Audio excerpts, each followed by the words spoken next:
نوجوانوں کے brain wash کر کے ان سے ریاست کے اوپر حملے کرواتا ہے۔ یہ پیغام ہے آج 22 کروڑ عوام کو کہ ایک شخص، ایک لاڈلا، ایک گنڈا، ایک بدماش جب عدالت اس طرح آئے گا تو عدالت 9 بجے 9:30 بجے کھلے گی اور وہاں سے اس کو بنڈل ریلیف پیکیج ملے گا۔ ایک جھوٹا دہشت گرد کھلے عام پھر رہا ہے، اور جو 4 دن سے یہ آج جو کیس جس پہ عمران خان صاحب عدالت میں جا رہے ہیں، جہاں ان پہ فرد جرم عائد ہونی ہے، کیس توشہ خانہ کا کیس ہے، اور 18 اگست 2022 سے الیکشن کمیشن آف پاکستان میں سماعت کے بعد سے ایک ایسا شخص جو ملکی مفادات سے کھیلتے ہوئے بھی نہیں ڈرتا، سازش کرتے ہوئے بھی نہیں ڈرتا، آئین توڑتے ہوئے بھی نہیں ڈرتا، پارلیمان کی آئین شکنی کرتے ہوئے بھی نہیں ڈرتا، جو ووٹ آف نو کانفیڈنس کامیاب ہونے کے ڈر میں نیشنل اسمبلی توڑ دیتا ہے، اسپیکر، ڈپٹی اسپیکر، صدر سے آئین شکنی کرواتا ہے، آئین توڑواتا ہے جس کی endorsement supreme court of Pakistan کرتی ہے۔ اس کے بعد نوجوانوں کے برین واش کر کے ان سے ریاست کے اوپر حملے کرواتا ہے، لوگوں کو خریدتا ہے، اور کچھ اس کو ڈر نہیں لگتا۔ ایک چور، ایک کرپٹ عمران خان صاحب پیش نہیں ہوئے۔ 21 اکتوبر کو الیکشن، 18 اگست کو سماعت ہوئی، پیش نہیں ہوئے۔ 21 اکتوبر کو سماعت ہوئی، پیش نہیں ہوئے۔ 31 جنوری کو سماعت ہوئی، پیش نہیں ہوئے۔ 7 فروری کو اسلام آباد ہائی کورٹ میں عمران خان صاحب پیش نہیں ہوئے اور استثناء مل گئی، اور 31 جنوری کو جب پیش ہونا تھا ڈسٹرکٹ اینڈ سیشن کورٹ میں، وہاں سے فرد جرم عائد ہونی تھی، استثناء مل گئی۔ 24 فروری کو نیب میں سماعت تھی اسی کیس کی، پیش نہیں ہوئے۔ 9 مارچ 2023 کو اسلام آباد ہائی کورٹ کے اندر سماعت ہوئی، پیش نہیں ہوئے، اور وہاں سے ان کو ریلیف ملا، ان کو ضمانت ملی، اور اس کے بعد 13 مارچ کو دوبارہ یہ پیش نہیں ہوئے اور ان کو استثناء مل گئی۔ پھر 13 مارچ کو سیشن کورٹ، ٹرائل کورٹ نے ناقابل ضمانت گرفتاری کے وارنٹ جاری کیے، اور پولیس کو یہ احکامات کیے کہ آپ ایک مجرم کو، ایک ملزم کو، ایک اشتہاری کو، جس کو عدالت بلا رہی ہے 18 اگست 2023 سے الیکشن کمیشن کے بعد سے عدالتوں کے اندر مطلوب ہیں اور پیش نہیں ہو رہے، تو پولیس کو یہ کہا گیا کہ اس مجرم کو، ملزم کو پیش کیا جائے کورٹ میں۔ وہ ہائی کورٹ کے اندر ناقابل ضمانت وارنٹ کو چیلنج کرنے گئے، انہوں نے کہا پیش کرو۔ اس کے بعد لاہور ہائی کورٹ میں گئے، انہوں نے کہا پیش ہو، گرفتار کر کے پیش کریں۔ یہ شخص فورن میڈیا کو کیا کہتا ہے کہ میرے پاس حفاظتی ضمانت موجود ہے، جھوٹ بولتا ہے، اور یہ پورے پاکستان کو پتہ ہے، اور پھر کیا کہتا ہے کہ میری جان کو خطرہ ہے، میں معذور ہوں، میں بزرگ ہوں، مجھے بیماری لاحق ہے جس کی وجہ سے میں عدالت میں پیش نہیں ہو سکتا۔ تو اگر ضمانت موجود ہے تو پھر معذور کیوں ہے، پھر بزرگ کیوں ہے، پھر بیمار کیوں ہے؟ پھر جب پولیس آئی تھی اریسٹ کرنے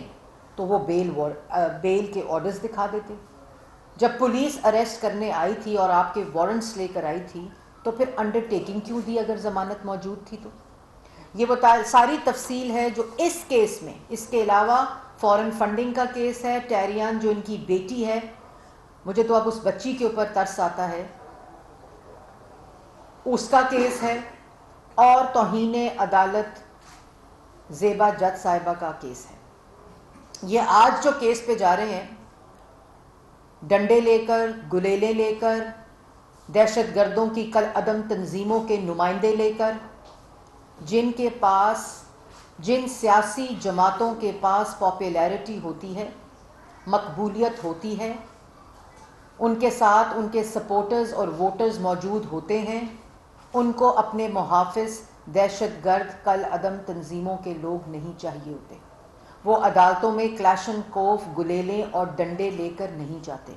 اور اگر توہین عدالت ہو جائے تو سزا ملتی ہے، لیکن پولیس والوں کے سر پھاڑے جائیں، پولیس اور رینجرز کی وینس کے اوپر پیٹرول بمز ڈالے جائیں تو اس کو کوئی سزا نہیں ملتی۔ یہ نہیں ہو سکتا کہ ریاست کے اندر ایک ادارے کی توہین پر سزا ہو اور اسی ادارے کی عدالت کے احکامات کے اوپر جو پولیس عمل درآمد کرائے اس کے سر پھاڑے جائیں، ان کو مارا جائے، ان کی گاڑیوں کے اوپر پیٹرول بم پھینکے جائیں اور اس کو عدالت سے ریلیف مل جائے۔ پھر ریاست کی کوئی حیثیت نہیں رہتی، اور ایک عدالت کہے کہ مجرم کو پکڑ کر پیش کرو، ایک اشتہاری کو پیش کرو، اور دوسری عدالت اس کو ریلیف پیکج دے دے۔ یہ پیٹرول بم پولیس اور رینجرز کی وینز پر نہیں پھینکے گئے زمان پارک میں، یہ ان عدالتی احکامات پر پھینکے گئے ہیں جن کے اوپر عمل درآمد کے لیے پولیس ان کو گرفتار کرنے گئی تھی۔ یہ پولیس اور سرکاری عملات اور رینجرز کی گاڑیاں نہیں جلائی گئیں یا ٹائر نہیں جلائے گئے، یہ وہ احکامات جلائے گئے ہیں جو پولیس جن پر عمل درآمد کرنے کے لیے ضمانت پارک گئی تھی۔ آج پیغام کیا ہے؟ 8 10 سالوں کے کیسز کی فائلیں اٹھائے پاکستان کے شہری صبح 8:30 بجے عدالتوں میں کھڑے ہوتے ہیں، اموات ہو جاتی ہیں، لوگ مر جاتے ہیں، وہ فائلیں ردی کا ڈھیر بن جاتی ہیں، اور ہر روز صبح انصاف کی آرزو میں پاکستان کے شہری عدالتوں میں اپنی سالوں سال کی فائلیں اور کیسز اٹھائے پہنچے ہوتے ہیں، اور ایک شخص اپنے ہاتھوں میں ڈنڈے، کلاشن کوف، گلیلے، دہشت گرد، غنڈے لے کر عدالتی احاطے میں جاتے ہیں اور ریلیف لیتے ہیں۔ تو میرا سوال یہ ہے کہ کیا انصاف ڈر گیا ہے؟ کیا انصاف دہشت گردوں اور غنڈوں سے خوف زدہ ہے؟ کیا انصاف جتھوں سے، دہشت گردی سے، دھمکیوں سے، پیٹرول بم سے ڈر گیا ہے؟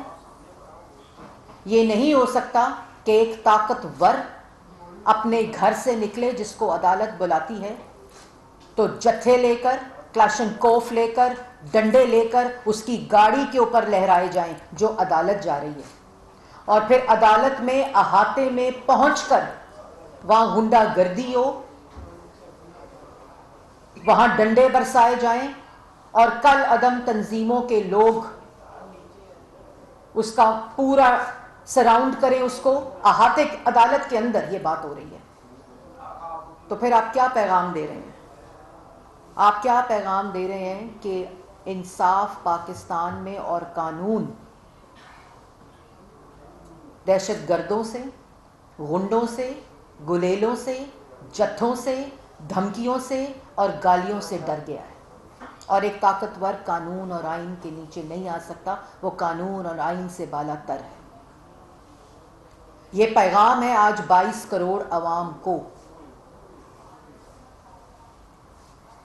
کہ ایک شخص، ایک لاڈلا،